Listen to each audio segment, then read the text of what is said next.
Hi, I'd like to welcome you to the introductory video for EDAD 6845, School Community Relations.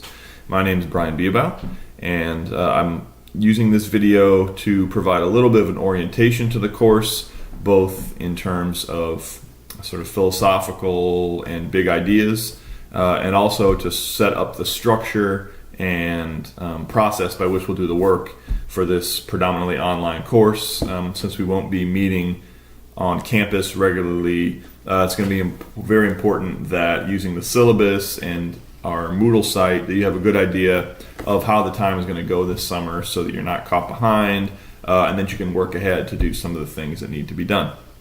So by way of introduction, I work in our graduate programs in Ed Leadership, both our alternative certification program, our Masters of Education in Ed Leadership, and our doctoral program. I'm a former high school English teacher here in New Orleans. I worked at Abramson High School for a number of years. One of the really formative experiences for me in this topic of school and community relations was my involvement shortly after the storm in 2008 through 2010 of the opening of the Morris Jeff Community School, where my two sons attend. And I was very involved as a board member and as a community resident for reopening the school that the storm had shuttered. And a lot of my commentary on both our readings and the big ideas that we'll talk about this summer really will speak to that experience that I found tremendously formative. As a researcher, school and community relations is a large part of what I do. I am on the national board for the Coalition of Diverse Charter Schools, which looks at charters in communities that serve diverse populations, both community population and student population. I'm on the editorial review board for the School Community Journal, which is a free online journal that you may want to check out as you're looking for rationales for why some of the things you might be proposing for your school are good ideas.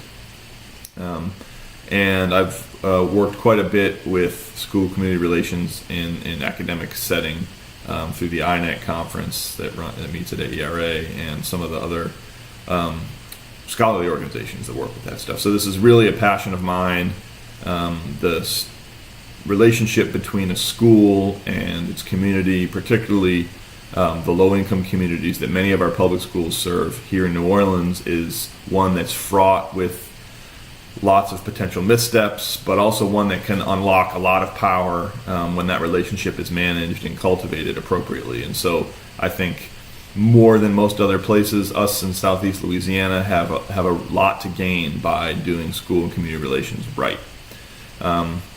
And I hope you feel the same way, if not yet, at least by the end of the course. So I'm going to spend the most of our video sort of taking you through the syllabus and pointing out things that you're going to want to pay attention to. By way of conceptual introduction, this course is really a course that focuses on the term partnership. Schooling and student learning are complicated practices, and they can't be done by individuals. They have to be done by teams. We've seen increased amount of teaming in our schools and professional learning communities. We've seen increases in the size of leadership teams at schools. And I would propose that another important team that we haven't done quite a good job at cementing and prioritizing is the teams we create with family and community partners to support the work of our school, and conversely, for our school and our work to support the community that our students come from. I think one of the dangers in our accountability-driven era is that we see a one-way relationship for schools supporting, for communities supporting schools, and we do not often view our work in schools as supporting broader community initiatives. Issues in New Orleans such as housing, violence, healthcare, food access have all been exacerbated in our post-Katrina rebuilding, and I'm very curious for how the work of schools as educational institutions can support broader efforts so that our communities can be wiser, healthier, and happier places. And I think that's the type of thing we're talking about. And so in the types of activities we're going to discuss and analyze, we'll talk about things this semester as big as attaching our schoolwork to the bigger community development initiatives going on outside our walls. We'll talk about things as small as best practices for running parent conferences and emergency planning places or processes for your campus, grant writing using community resources, etc. And so we'll do with a whole range of potential leadership behaviors that all lie in the overlap between schools and families and communities. Essentially, the course is one large project. We've broken up into several pieces, and the project is the revised community relations plan. And so the final deliverable for this course is going to be a analysis of what's currently in place in family and community relations at your school, an analysis of that using a couple frameworks, a set of suggested activities based on data collection efforts with community stakeholders, with parents, and those you're going to use the data from those data collection activities as well as the research that we're going to consume to provide the rationale for a set of revisions or improvements. You may find some pieces in your school's current plan that are working well and you just simply want to tweak and improve. You may find some that are too much effort and you're not getting a lot of bang for your buck. You also may find things that you're not even doing at all that you really need to focus on. And so your revised plan will have a set of activities that are all supported by the data you've collected and the reading you've done. You'll have a strategic plan for implementing that. And I'm also going to ask everybody to take the first steps to writing a small grant to fund a piece of that plan. Some of the really good plans people come up with at the end of the semester are not things that are very expensive. They use a lot of existing resources and staff, and they're just sort of shaping the way the work gets done differently, and that can be fine. So some people come up with plans that require new staff or significant investments in new resources or buildings facility space, and that's fine too. But everybody is going to have some resources they're going to need for their plan, and I want you to at least take the first steps of seeking external support to make that happen. This isn't a purely academic project. I hope and expect that these products will make it across the desk of the decision makers in your school, that some of these will be implemented after the course is over. If not, we're sort of wasting our time and we're learning something, but our learning also ought to impact the places that we work. So let's dive into the syllabus. You'll see my contact information on the front page. I don't have regular office hours during an online class, and I'm in and out of town during the summer. So if you have a specific request to have a one-on-one meeting, contact me by email. That's the easiest way. I put my office and cell phone on there, and so once we set up a time to call, we can have a chat. So I certainly am available to you, but just set up a time and we'll do a phone call. And if I'm around town and we want to meet on campus, that's fine as well. On the second page of the syllabus, and I should say, we're going to go through the syllabus here, so you may want to have the syllabus handy while you go through it. If you want to pause the video now and print that out and then come back, that might be a good idea. On the second page of our syllabus, you see the course goals and the standards, both our College of Education standards, the Louisiana Compass Leader Rubric, which is how principals are evaluated in our state, and the ELC, that's the Educational Leadership Constituent Council, which is our specialty program area for certification. We were recently approved for a 6-year cycle as a nationally accredited leadership program, and so everything that we do, you'll see quite a bit in the syllabus, is tied to the leadership standards that we support our students with. So the first thing you need to know is this is an online course. Some of you may have taken several or many of these before. If so, you should have a good grasp of how it goes. If this is your first online course, don't fret. I've been teaching this course online for about 5 years. I've been teaching online generally for about 10. I find that students are able to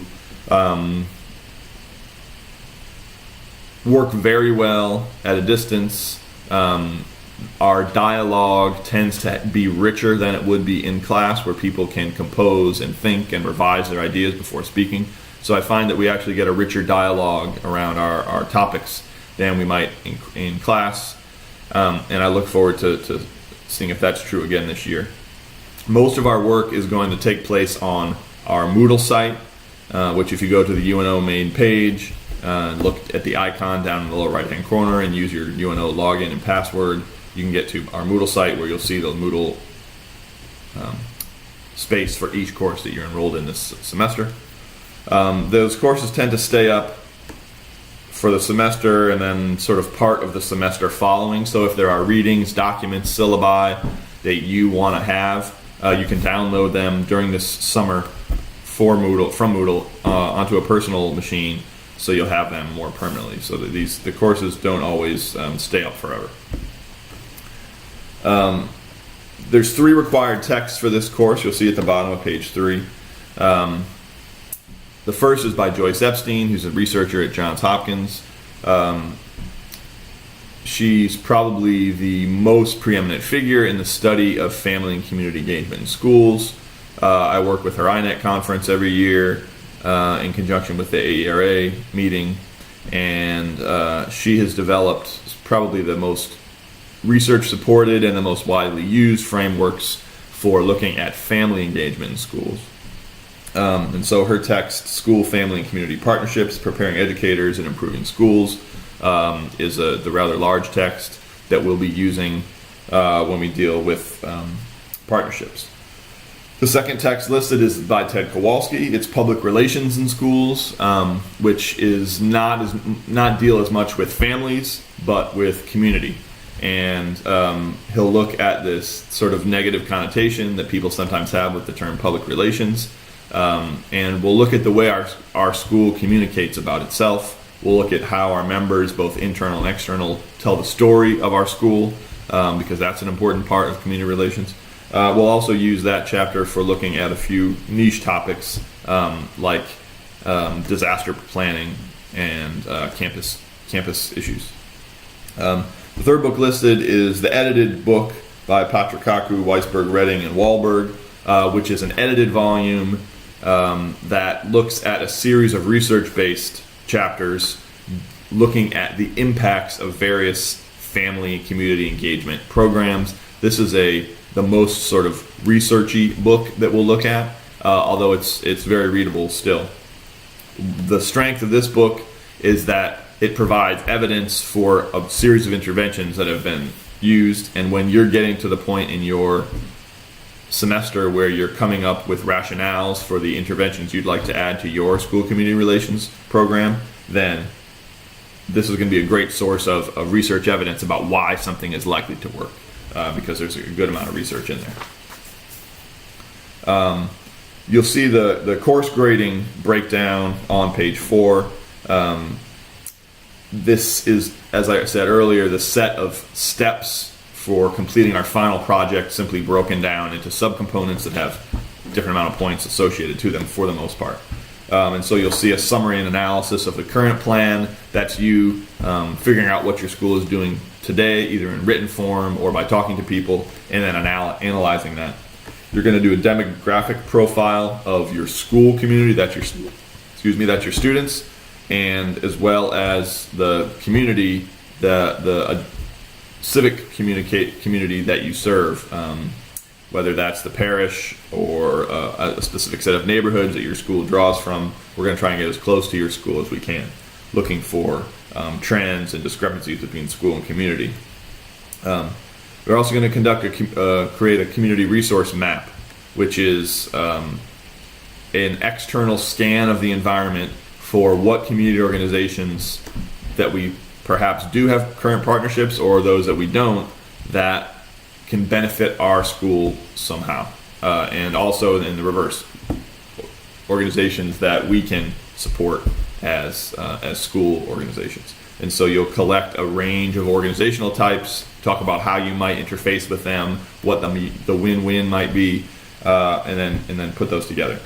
You're also going to conduct a community leader interview analysis.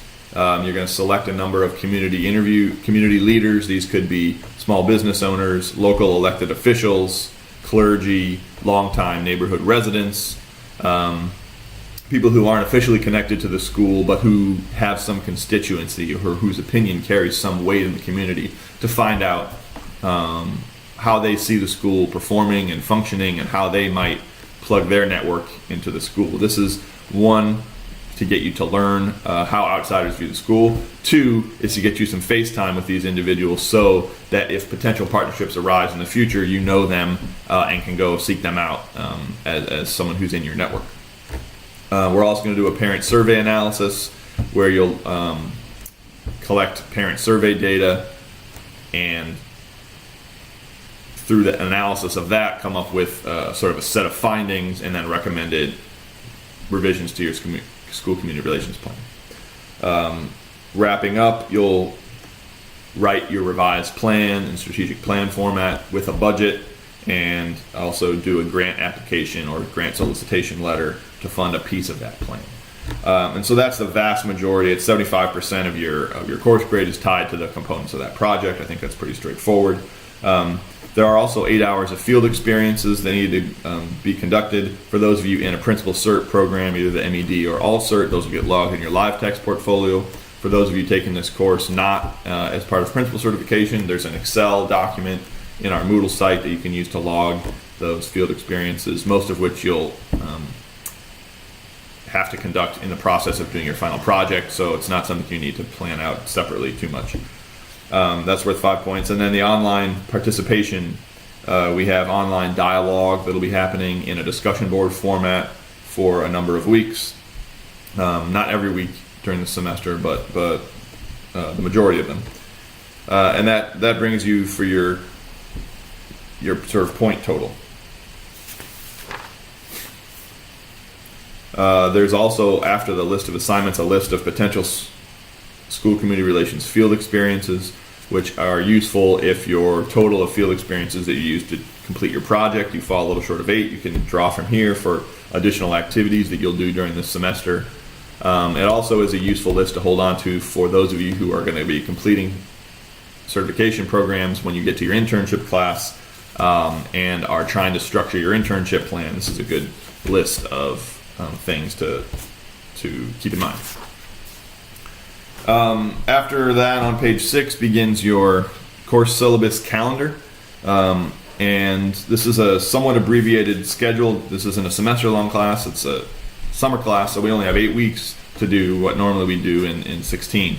So we move pretty quickly. This isn't a at your own pace class, even though it is an online class. We have very fixed and relatively tight deadlines for discussions, for submission of assignments, for conducting readings, and some of these are going to be field-based, so you're going to have to negotiate access and talk to people and set up interviews. And so I want to reiterate, if there's one important thing you take away from this video, it's that you're going to need to stay ahead of the pace for this course. Once it picks up, it starts moving and doesn't stop until late July.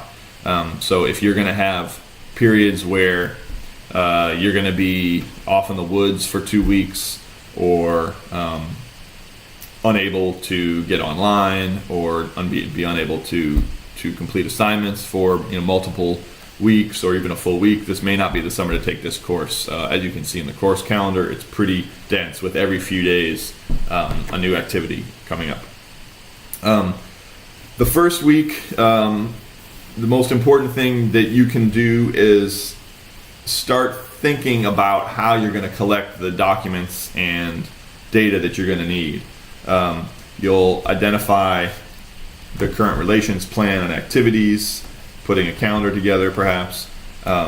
You'll start thinking about what community opinion leaders or partners you might want to interview for that part of the assignment. Think about how you can access parents for the survey. You need 25. and locating your campus crisis plan so that you can conduct an analysis of that when we read the Kowalski's chapter in that area. You'll see on the calendar that each unit, there are 8 of them, has a time frame on it, and if there's a post due that week, it's listed in bold. Your original post is due by the first date, and then your replies to 3 classmates are due by the second date. Each unit has a topic or a title associated with it. It has the readings that are connected with it. Most of those are from your textbook, and a couple of these are available on Moodle in the section labeled with that week. And then in the final column, you see the project work due. And so we're going to submit that. Historically, I've done this by email, but I frankly get too many emails now, and it's going to be easier for us to submit these things on Moodle. So what I'll do for submission this semester is create a dialogue post for document submission, and you'll just attach your Word or PDF document there. We don't have our first submission due until Unit 2, but in that section on Moodle, I'll put the first box there. That's the calendar. The set of activities that make up the revised school community relations project begin after the calendar, and you can see in detail what you're going to have to do. Now, some of this might feel a little foreign. As we read the readings for the course, you'll have a little better conceptual sense of what it is that you should be thinking about, asking, and doing. And so each of the components of this assignment is described with a couple bullets there. At the end is the rubric we use to analyze each component of the assignment and the full assignment when all those components are put together. And so you can see that, and you'll look for how we differentiate between an unacceptable, acceptable, and target project. In terms of quality, we require that everybody have a acceptable rating for every component of the project. Anything that's at the unacceptable range will have to be revised prior to the end of the semester. We obviously push folks to move into the target area, which is our highest scoring rating, but you must have all components in the top 2 categories of that rubric to successfully complete the course. This brings me to the end of our introductory video. The textbooks are available in the UNO bookstore. They're also available online through all the regular outlets. They're listed on the front of the syllabus there with ISBN numbers to hopefully locate them easily. Sometimes we have issues with various changes in book edition. So if the page numbers I've listed on the syllabus are off, you may need to just look at the title of the chapter or the section, and you can figure out where you're supposed to be if you have a different edition than I do. I will put most weeks, not every week, I'll put up an introductory video for each unit to sort of give you a somewhat shorter sense of what's happening in that one week. And so I'll do that for the first week to give you a good setup for the beginning. If you have any questions or comments, please email me, bbabout@uno.edu. Thanks for watching, and I look forward to spending some time with you.